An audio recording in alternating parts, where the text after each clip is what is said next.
Ethereum is 26 days away from the biggest upgrade of the year, and perhaps in its history. We also have some big airdrop news, Polygon news, Filecoin news, and stick around until the end because I have some shocking revelations coming from the Federal Reserve. But first, our old buddy Ethereum.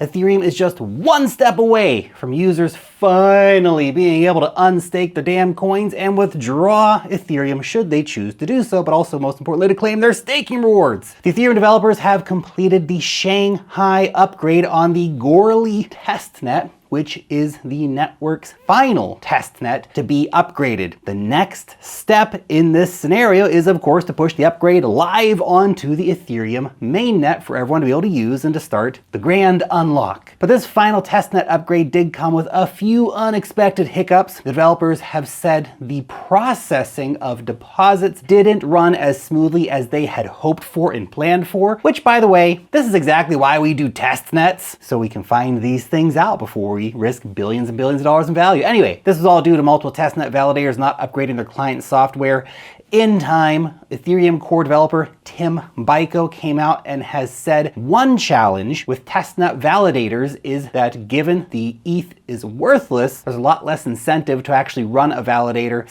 / monitor it. So that's a problem. He expects validators to carry out the proper preparations ahead of the actual mainnet launch where all the monetary value, the ka-ching, is sitting. And we now have a target for the Shanghai upgrade of April 12th. That's just 26 days away, man. But when the Shanghai upgrade finally does get rolled out to the mainnet, it may take a little bit of time for the rest of the Ethereum ecosystem to actually start catching up to that and of course to implement the feature into their services. For example, Lido, which is one of the biggest staking protocols for Ethereum, they announced their plan to launch the staked ETH withdrawals feature sometime in May due to the ongoing audits of its V2 platform. Lido has spent $1.2 million on a total of 7 different audits for its platform in order to try and fix any issues or vulnerabilities with the performance before that upgrade comes. Obviously, very important because Lido has so much money locked up in their platform. Now, having spent so much money, they're not going to let the Shanghai upgrade come in between their plans, so it's going to come in May at some point if you're using the Lido staking service. Now, it's exciting to be on the precipice of such a big event for Ethereum. Only 26 days away. It's game-changing. The biggest upgrade for Ethereum this year. Next, Arbitrum has announced a token airdrop. Finally, Ethereum's Layer 2 Arbitrum finally getting the token coming out for people. It's called ARB, and the new token will be airdropped out to community members on March 23rd. Now, the airdrop launch will mark Arbitrum's official transition over to being a decentralized autonomous organization, or a DAO, which means that ARB holders will be able to vote on key decisions across the Arbitrum One as well as the Arbitrum Nova networks. The transition to DAO status is actually going to then take away control from Arbitrum's creators, Off-Chain Labs, and they're totally fine with this process. Off-Chain Labs CEO has come out and said, for me, the most exciting part is the decentralization. The fact that Off-Chain Labs will no longer have any control over the future of the Arbitrum chain, will be a service provider, and if the DAOs calls on us for it to build software, then we can do that. Pretty cool to see the CEO thinking about decentralization, what's best for the community. The snapshot has already been done, so that happened in February to decide who's going to get the airdrop. So that's going to depend on a lot of different factors as well, like the number of transactions you did, how many apps you used, etc., how long you've been using the Arbitrum network for, all these different things. Now you can find out if you made the cut by going over to arbitrum.foundation. I hope you got this airdrop. I do, and I hope it's worth a lot of money for you if you did get it. We have mentioned this so many times here on the channel and so many times in the newsletter, as recently just, as of February 2nd, which was 4 days before the cutoff, like, hey, go bridge some money over and get involved.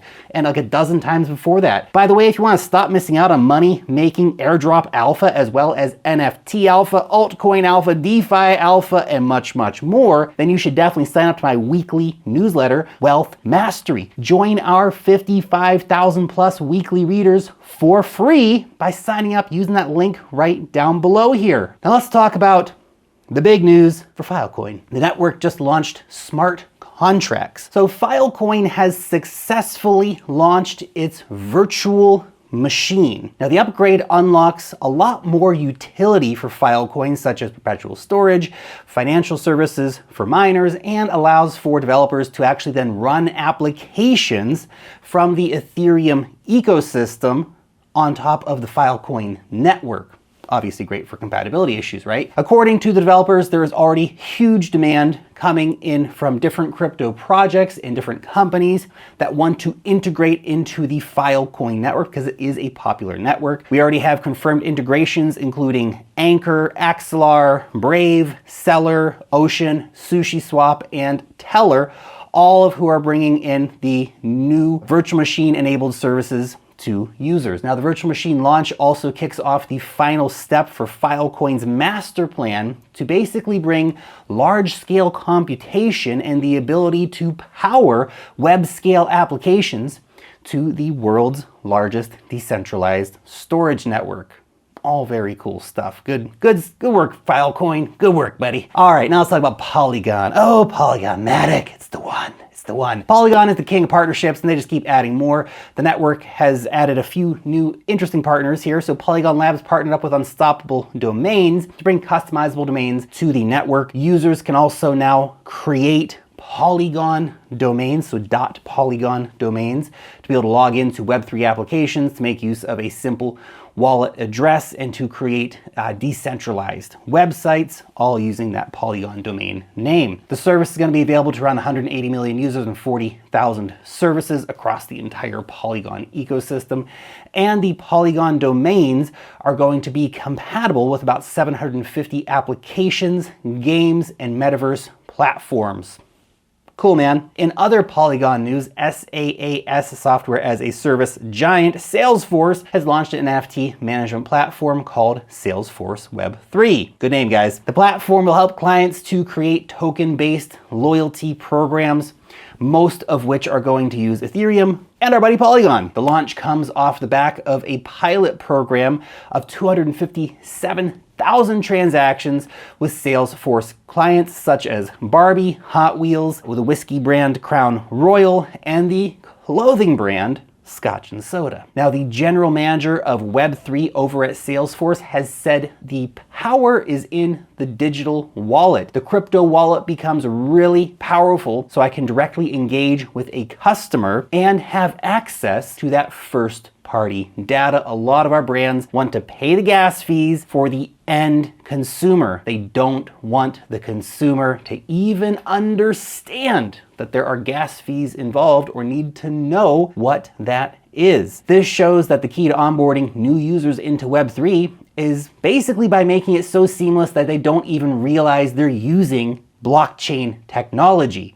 And when you're using a network like Polygon, where the fees are fractional of a cent, that's possible. Now, the big Fed news, the Fed this week has injected $300 billion of liquidity into the financial system to avoid, of course, a major crisis and big contagion across the banking sector. And this has effectively erased half of their year-long tightening efforts in just 1 week. And as Gert points out here, this massive move by the Fed feels very reminiscent of the post-COVID money flood. And that money flood, if you were here, if you remember, kicked off an insane rally for risk assets like tech stocks and cryptocurrencies.